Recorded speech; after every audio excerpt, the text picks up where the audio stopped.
Hi மக்களே! அண்ணாமலை குடும்பம் serial June 16, 2026 என்ன நடந்துச்சுன்னு பார்க்கலாம். அதுக்கு முன்னாடி நம்ம channel Tamil serial talk subscribe பண்ணி லைக் பண்ணிக்கோங்க. பெல் ஐகானை கிளிக் பண்ணிக்கோங்க. ஹை பட்டனும் தட்டி விட்டுருங்க. வருண பார்க்கறதுக்கு ரியா வேஷத்துல வெண்ணிலா புர்கா போட்டுட்டு முஸ்லீம் மாதிரி வரா. வந்து வந்து வருண்ட்ட நிக்கவும், "என்ன வேணும்? லெஹங்கா வேணுமா? அங்க போய் இருக்கு. எடுத்து காமிக்க சொல்றேன்" அப்படின்னு சொல்லி ஆள கூப்பிடும்போது, "சார் நான் தான் ரியா" அப்படின்னு இன்ட்ரோடியூஸ் ஆயிக்கிறா. "நீங்க தான் ரியாவா? அப்படியா?" அப்படின்னு ஆச்சரியமா பார்க்குறாரு. பார்த்துட்டு, "நீங்க முஸ்லீம்ன்னு சொல்லவே இல்லையே" அப்படின்னு சொல்லும்போது, "சார் நீங்க பேர தானே கேட்டீங்க. நான் ரியான்னு என் பேர சொன்னேன். நான் என்ன 5 வேள தொழுகுறேன் அப்படிலாமா சொல்லிட்டுருக்க முடியும்" அப்படின்னு சொல்றா. அப்போ "உங்கள பார்த்ததுல ரொம்ப சர்ப்ரைஸா இருக்கு" அப்படின்னு சொல்லிட்டு, "இதான் நம்ம கடை பார்த்துக்கோங்க" அப்படின்னு சொல்லும்போது, "நான் தான் ஏற்கனவே பார்த்துருக்கேனே" அப்படின்னு ஒளறிறா வெண்ணிலா. உடனே, "என்னது ஏற்கனவே பார்த்துருக்கீங்களா?" அப்படின்னு சொல்லும்போது, "நீங்க தான் ஏற்கனவே இந்த ஃபோட்டோஸ்லாம் எனக்கு அனுப்பிச்சு விட்டுருக்கீங்களே, அதனால எனக்கு தெரியும். நான் முன்னாடியே பார்த்துருக்கேன்னு சொல்ல வந்தேன்" அப்படின்னு பேச்ச மாத்திர்றா. "அப்படியா? அது வந்து ஃபோட்டோல பார்க்கறது வேற, நேர்ல பார்க்கறது வேறல்ல. அதனால நீங்க நேர்ல பாருங்க" அப்படின்னு சொல்லி காமிச்சிட்டு இருக்கான். ஆர்டர்ஸ்லாம் எப்படி வருதுன்னு கேட்குறா. அதுக்கு ஆர்டர்ஸ்லாம் நல்லா தான் வருது. வாக்கிங் கஸ்டமர விட ஆன்லைன் கஸ்டமர் தான் அதிகமா வாங்குறாங்க அப்படின்னு சொல்லிட்டு இருக்கான். "இப்ப தானே ஓப்பன் பண்ணியிருக்கீங்க. இனிமேல் நெறைய பேரு வருவாங்க" அப்படின்னு சொல்லிட்டு, "ரொம்ப அழகா இருக்கு கடை" அப்படின்னு பேசிட்டு இருக்கா. அதுக்கப்புறம், "சரி சார் நான் கிளம்புறேன்" அப்படின்னு சொல்லவும், "ஏங்க எங்க எங்க கிளம்புறீங்க? இப்ப தானே வந்தீங்க. அதுக்குள்ள என்ன அவசரம்? இருந்துட்டு போலாம். கொஞ்ச நேரம் என் கூட பேசிட்டு இருந்துட்டு போலாமே" அப்படின்னு சொல்லும்போது, "டெய்லி தானே சார் நம்ப பேசிட்டு இருக்கோம். ஒர்க் விஷயமா. அப்புறம் என்ன சார்?" அப்படின்னு சொல்லி கிளம்புறதுலயே குறியா இருக்கா. அவனும் விடாம நிறுத்தி பேசிட்டு இருக்கான். "உங்கள எங்கேயோ பார்த்த மாதிரி இருக்கே" அப்படின்னு சொல்லி. "நம்ப இப்ப தானே ஃபர்ஸ்ட் டைம் மீட் பண்றோம். அப்புறம் எப்படி எங்கள நீங்க பார்த்திருப்பீங்க?" அப்படின்னு அவளும் கேட்கறா. "நாங்க முகத்த வேற வெளியாளுங்களுக்குலாம் காட்டக்கூடாது" அப்படின்னு சொல்லிட்டு இருக்கும்போது, "ஃபோட்டோ இருந்தா குடுங்களேன்" அப்படின்னு கேட்கும்போது, "நீங்க என்ன முகத்த உத்து பார்க்குறீங்க, ஃபோட்டோ கேட்குறீங்க, ஒரு பொண்ணுட்ட இப்படியா நடந்துப்பீங்க?" அப்படின்னு, "நான் கிளம்புறேன்" அப்படின்னு சொல்லிட்டு கிளம்புறா. "இல்ல, இல்ல நில்லுங்க, நில்லுங்க வெயிட் பண்ணுங்க. நம்பளுக்கான ஒரு ப்ராப்பர் இன்ட்ரோ கூட இல்லன்னா எப்படி? அதனால தான் கேட்டேன்" அப்படின்னு அவனும் சொல்றான். "சரி, சரி. சாரி நான் இனிமேலு கேட்கல" அப்படின்னு சொல்லிட்டு அவள்கிட்ட பேசிட்டு இருக்கான். அப்போ அவ கிளம்புறதுலயே குறியா இருக்கா. "என்ன நீங்க இப்ப வந்தீங்க, உடனே கிளம்புறதுலயே இருக்கீங்களே" அப்படின்னு சொல்லும்போது, இவ மனசுல நினைச்சிட்டு இருக்கா. இவர்ட்ட மாட்டிக்காம எப்படியாச்சும் கிளம்பலான்னு பார்த்தா, இவரு விடமாட்றாரு அப்படின்னு மனசுக்குள்ள இவ நினைச்சுக்கிட்டு இருக்கா. அப்பதான் அங்க அண்ணாமலை வராங்க. "என்னப்பா என்ன பண்ணிட்டு இருக்க? கடையெல்லாம் எப்படி போகுது? யார் இவங்க?" அப்படின்னு கேட்கறாங்க. உடனே, "இவங்க தாம்மா ரியா. நான் வெப் டிசைனிங் ஒர்க் பண்ணும்போது இவங்க எனக்கு ஹெல்ப்பா இருக்காங்க" அப்படின்னு சொல்றான்.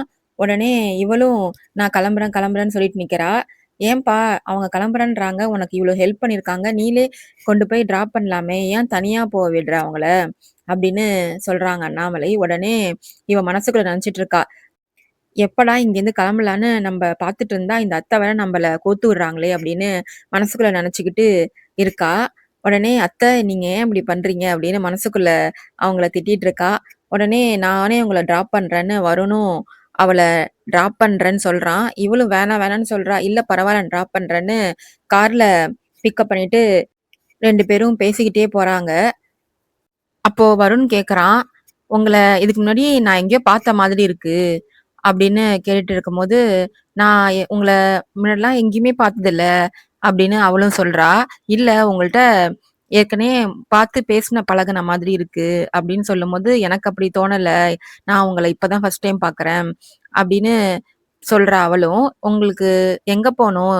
எங்க உங்கள இறக்கி விடணும்னு சொல்லவே இல்லையே நீங்க" அப்படின்னு கேட்கும்போது, "அதோ ஒரு கடை இருக்குல்ல, அங்க நிறுத்திடுங்க நான் இறங்கிக்கிறேன்" அப்படின்னு சொல்றா. உடனே, "நீங்க வீட்டுக்கு போலையா? இங்க தான் இறங்க போறீங்களா?" அப்படின்னு வருண் கேட்கறான். "ஆமா நான் இங்கேயே இறங்கிக்கிறேன். இங்கேயே இறக்கி விடுங்க" அப்படின்னு சொல்லிட்டு நிறுத்துறான் கார. இறங்கிறா உடனே. "நீங்க எதுக்கு இறங்கி வரீங்க? நானே போய்க்கிறேன்" அப்படின்னு சொல்லும்போது, "நீங்க ஏதாச்சும் பர்ச்சேஸ் பண்றதுன்னா பர்ச்சேஸ் பண்ணிட்டு வாங்க. நான் உங்கள வெயிட் பண்ணி உங்கள வீட்டுக்கு கொண்டு போய் நான் விடுறேன்" அப்படின்னு வருண் சொல்றான். "இல்ல, இல்ல பரவால்ல நான் போய்க்கிறேன். நீங்க கிளம்புங்க. நீங்க எதுக்கு வேஸ்ட்டா வெளில இறங்கி வந்துட்டுருக்கீங்க" அப்படின்னு சொல்லிட்டு இவ ரோட கிராஸ் பண்ணி போறா. அப்பதான் இவனுக்கு ஃபோன் வருது. ஃபோன் பேசிட்டு நிக்கிறான். அப்பதான் அந்த புர்காலாம் கழட்டிட்டு சாதாரணமா எப்பயும் போல வெண்ணிலா அங்க நடந்து வரா. அப்போ இவன் வெண்ணிலாவ பார்த்துட்டு, "இவ எதுக்கு இந்த பக்கம் வந்திருக்கா?" அப்படின்னு அவன் யோசிக்கிறான். வெண்ணிலா யோசிக்கிறா. "இவர் இன்னும் இங்கேருந்து போலையா? இவர் என்ன இங்கேயே நின்னுட்டு இருக்காரே!" அப்படின்னு அவ யோசிக்கிறா. உடனே "வெண்ணிலா எங்க வந்திருக்க? இங்க இங்க என்ன உனக்கு வேலை?" அப்படின்னு கேட்கும்போது, "நான் ஒரு வேலையா வந்தேன்" அப்படின்னு அவ சொல்றா. "நீங்க எதுக்கு வந்தீங்கன்னா?" "நானும் ஒரு வேலையா வந்தேன்னு" அவன் சொல்றான். "சரி என்ன வேலையா வந்த?" அப்படின்னு கேட்குறான். "அது அத்தைட்ட தான் கேட்கணும். நீங்க அத்தைட்ட கேட்டுக்கோங்க" அப்படின்னு சொல்றா. உடனே "எதுக்கு அத்தைட்ட கேட்கணும்? எதுக்கு அவங்கள இழுக்குற? நீயே சொல்லு" அப்படின்னு சொல்லும்போது, "அவங்களுக்கு தான் தெரியும். நீங்க அவங்களே கேட்டுக்கோங்க" அப்படின்னு சொல்லி மழுப்புறா. சரி என்ன கொண்டு போய் வீட்ல விட்டுருங்கன்னு சொல்லும்போது, "நான் வேற வேலையா வந்தேன். உன்னெல்லாம் கொண்டு போய் விட முடியாது. நீ வீட்டுக்கு போ" அப்படின்னு சொல்றான். "இல்ல, இல்ல. நான் இங்க வந்துட்டேன். எனக்கு போகறதுக்கு தெரியாது. நீங்க கொண்டு போய் என்ன வீட்டுக்கு விட்டுருங்க. டிராப் பண்ணிடுங்க என்ன." அப்படின்னு சொல்லும்போது, சரி வான்னு சொல்லி அவள கூப்ட்டு போறான். இவன் கூப்ட்டு போற நேரத்துல அங்க ஆப்போசிட்ல கார்ல உத்தமனும், வான்மதியும் வராங்க. இவங்க 2 பேரும் புடிக்கல, புடிக்கலன்ட்டு எப்ப பார்த்தாலும் ஒண்ணா தான் சுத்திட்டு இருக்காங்க. அப்படின்னு உத்தமன் வான்மதிட்ட சொல்றான். ஆமா, நானும் நெறைய தடவ பார்த்துருக்கேன். எப்ப பார்த்தாலும் இவங்க 2 பேரும் ஒண்ணா தான் சுத்திட்டு இருக்காங்க. ஆனா புடிக்கல, புடிக்கலன்னு சொல்றதே வருணுக்கு வேலையா போச்சு. அப்படின்னு பேசிட்டு வரும்போது, உன் தங்கச்சி உன்ன விட ஸ்மார்ட் தான். உன்ன மாரி இல்லாம அவ வந்து சாஃப்ட்டா யோசிச்சு அவ வந்து காரியத்த சாதிச்சுருவா போல இருக்கு. ஆனா, நீ தான் ஒண்ணுமே எதுவும் பண்ண மாட்டேன்ற. கௌதம் உன்ன கிட்டவே விடமாட்றான் போல இருக்கே! அப்படின்னு சொல்லி பேசிட்டு இருக்கும்போது, உங்களுக்கு எப்படி தெரியும்? அப்படின்னு சொல்லும்போது, அப்ப அது உண்மதானா? அப்படின்னு அவளையே திருப்பி கேட்கறான். உடனே இவ ஒண்ணுமே சொல்ல முடியாம முழிச்சுட்டு இருக்கா. இவங்க 2 பேரும் போகுற விதத்த பார்த்தா, சீக்கிரமாவே இந்த வீட்டுக்கு முதல் வாரிசு அவன் தங்கச்சி பெத்து குடுத்துருவா போல இருக்கு. அடுத்தது உன் குழந்தையும், என் குழந்தையும் நம்ம எப்படி அண்ணாமலைட்ட இப்போ பிச்சை எடுத்துட்டு இருக்கோமே, அதே மாரி அவங்களும் நீ இருக்க வேண்டியதான். அவங்கள நம்பிக்கிட்டே. அதனால இது மாரிலாம் நடக்க விடக்கூடாது அப்படின்னு உத்தமன் வான்மதிய ஏத்தி விடுறான். அடுத்த அண்ணாமலை நான் தான். அப்படிலாம் நான் நடக்க விட்டுருவேனா? நடக்க விட மாட்டேன் அப்படின்னு சொல்லும்போது, அவன் சொல்றான், "இத்தன வருஷமா நான் இங்க பார்த்துக்கிட்டு இருக்கேன் எங்க வீட்ல. இவ என்னன்னா, வந்துட்டு உடனே அண்ணாமலை ஆகணும்னு நினைக்கிறாளா? அதெல்லாம் நான் எப்படி விடுவேன் மனசுல?" அப்படின்னு சொல்லி இவன் யோசிச்சுட்டு இருக்கான். "முதல்ல உன் தங்கச்சிய முதல்ல ஸ்டாப் பண்ணு. அவங்க இப்படியே போயிட்டு இருந்தாங்கன்னா, அவ அண்ணாமலை குடும்பத்துக்கு மூத்த வாரிச பெத்து குடுத்து, அந்த வீட்டோட நம்ம நெலைம வேற மாரி ஆயிடும்." அப்படின்னு சொல்லி சீக்கிரமே அவங்க 2 பேரையும் பிரிக்கிற வழிய பாரு அப்படின்னு சொல்லிக் குடுக்குறான் உத்தமன் வான்மதிட்ட. "சீக்கிரமே அவங்கள நான் பிரிச்சு காமிக்கிறேன்" அப்படின்னு அவளும் சொல்லிட்டு இருக்கா. வீட்ல அண்ணாமலை உட்கார்ந்துட்டு இருக்காங்க ஹால்ல. வெண்ணிலா அப்பதான் போறா. "அத்தை என்னத்த இப்படி உங்க பையன்ட்ட என்ன இப்படி கோத்து விட்டீங்களே!" அப்படின்னு சொல்லி பேசிட்டு இருக்கும்போது, "சில விஷயம்லாம் உனக்கு புரியாதும்மா. நம்ப அனுபவிச்சா தான் புரியும். இப்ப என்ன அதனால உனக்கு?" அப்படின்னு சொல்லி அவங்க கேட்டுட்டு இருக்காங்க. "ஏன் அத்த அவர்ட்டேருந்து எப்படி நான் தப்பிச்சு வீட்டுக்கு வரலான்னு பார்த்துட்டு இருக்கேன். நீங்க என்னன்னா அவரையே டிராப் பண்ண சொல்ட்டீங்க. அவர்ட்டேருந்து தப்பிச்சு வரதுக்குள்ள பொதுன்னு ஆயிடுச்சு." அப்படின்னு பேசிட்டு இருக்கும்போது லீலாவதி வராங்க. "என்ன விஷயம் பேசிட்டு இருக்கீங்க? மருமகளும், மாமியாரும்?" அப்படின்னு கேட்கும்போது, "ஒண்ணும் இல்ல. வருண் ஆஃபீஸ்ல வருண் வந்து ஒரு பொண்ணு கூட பேசிட்டு இருக்கிறது வெண்ணிலாவுக்கு பிடிக்கலையாம். அத தான் நாங்க பேசிட்டு இருக்கோம்." அப்படின்னு சொல்லும்போது, "ஆமா, அது கரெக்ட் தானே. எந்த ஒரு பொண்டாட்டியும் புருஷன் இன்னொரு பொண்ணுட்ட பேசும்போது, அது அவங்களுக்கு வருத்தமா தானே இருக்கும்." அப்படின்னு சொல்லும்போது, "இப்ப நம்ம பிசினஸ் பண்றோம். அப்படிலாம் இருக்க முடியாதுக்கா. இன்னொருத்தவங்கள்ட்ட பேசுற மாரி தான் வரும். எல்லார்ட்டயுமே நம்ம சகஜமா பேசுற மாரி தான் வரும். அப்படிலாம் யோசிக்கக்கூடாதுன்னு சொல்லும்போது, நானே கொஞ்ச நாளா கடைக்கு ஏன் வர்றதில்ல தெரியுமா? நான் உங்க மாமா இந்த வயசுலயும் யாராச்சும் ஒரு பொண்ணுகிட்ட பேசிட்டு இருந்தாங்கன்னா, எனக்கு அது பிடிக்காது. அதெல்லாம் என்னால தாங்கிக்க முடியாது. அதனால தான் ஒவ்வொரு நேரம் நான் கடைக்கே வர்றதில்ல.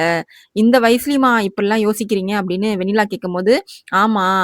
அப்படின்னு சொல்றாங்க. அப்பன்னா அந்த வயசுல எப்படி இருந்திருப்பீங்க? அப்படின்னு கேட்கும்போது, ஆமா. இன்னொரு பொண்ணுட்ட அவர் இது மாரிலாம் பேசுறதெல்லாம் தெரிஞ்சுச்சுன்னா, நான் உயிரோடயே இருக்க மாட்டேன். எனக்கெல்லாம் தாங்கிக்கவும் முடியாது. அப்படின்னு சொல்லிட்டு இருக்காங்க. சீரியஸா பேசாதீங்க அத்த. நான் விளையாட்டுக்கு சொல்லிட்டு இருக்கேன். ஏன் அத்த இப்படிலாம் பேசுறீங்கன்னு அவங்கள சமாதானப்படுத்துறா வெண்ணிலா. உடனே அண்ணாமலை யோசிக்கிறாங்க. ஏற்கனவே ஒரு லேடி லக்ஷ்மின்றவங்கள கூட்டு வந்து வச்சிருக்காங்கல்ல. அந்த வெங்கடேசன் அவங்களுக்கும் இவங்களுக்கும் என்ன ரிலேஷன் தெரியல. அத பத்தி அவங்க யோசிச்சுட்டு இருக்காங்க. அடுத்தது கடைய காமிக்கிறாங்க. கடையில சுந்தரராஜனும், வெங்கடேசனும் அவங்க ஃப்ரெண்டுக்காக வெயிட் பண்ணிட்டு இருக்காங்க. அவங்க ஃப்ரெண்டு வந்து இவர பாக்க வரும்போது, அவருக்கு பாயாசம் பிடிக்கும்னு ஒரு ஹோட்டல்ல சாப்பிட போனேன். அப்போ இந்த பாயாசம் நல்லா இருந்துச்சுன்னு, உனக்கு பிடிக்குமேன்னு வாங்கிட்டு வந்தேன்னு சொல்லி வெங்கடேசன்ட்ட குடுக்கும்போது, வெங்கடேசனும், சுந்தரராஜனும் அத சாப்பிட்டு பார்த்து ரொம்ப நல்லா இருக்கு டேஸ்ட்டு அப்படின்னு சொல்லி சுந்தரராஜன் சாப்பிடுறாரு. வெங்கடேசன் அந்த பாயாசத்த சாப்பிட்ட உடனே ஏதோ யோசிக்கிறாரு. யோசிச்சுட்டே இருக்காரு. உடனே சுந்தரராஜன் சொல்றாரு, "இந்த பாயாசம் ரொம்ப நல்லா இருக்கு. எந்த கடையில எங்க வாங்குனீங்க?" அப்படின்னு சொல்லும்போது, "வளசரவாக்கத்துல செண்பகவல்லின்னு ஒரு ஹோட்டல் இருக்கு. அங்க வாங்குனோம். அப்படின்னு சொல்லி பேசிட்டு இருக்காங்க. உடனே இவரு, "நான் முக்கியமான ஒரு வேலை ஒண்ணு மறந்துட்டேன். அத நான் உடனே போய் பார்க்கணும்." அப்படின்னு சொல்லிட்டு, அங்கேருந்து கிளம்பி அந்த ஹோட்டலுக்கு போறாரு. அந்த இடத்துல தான் லக்ஷ்மின்னு ஒரு வீடு எடுத்து தங்க வச்சிருக்காங்கல்ல அண்ணாமலை. அவங்க வேலை செஞ்சுட்டு இருக்காங்க. அவங்க செஞ்ச பாயாசம் தான் அவர் நெனச்சுட்டு அங்க போறாரு. அவங்க கையால சாப்பிட்டதெல்லாம் அவர் யோசிச்சு பார்த்து தான் அங்க போறாரு. அங்க அவங்க காயெல்லாம் நறுக்கிட்டு உட்காந்துருக்காங்க. அங்க அவர் போனவும் சாப்பிடுறீங்களான்னு சொல்லி சேர்ல உட்கார வைக்கிறாங்க. இலைலாம் போடுறாங்க ஹோட்டல்ல. அதோட இந்த எபிசோடு முடியுது. வரப்போற எபிசோட்ல என்ன நடக்குதுன்னு பார்க்கலாம். பாய் மக்களே!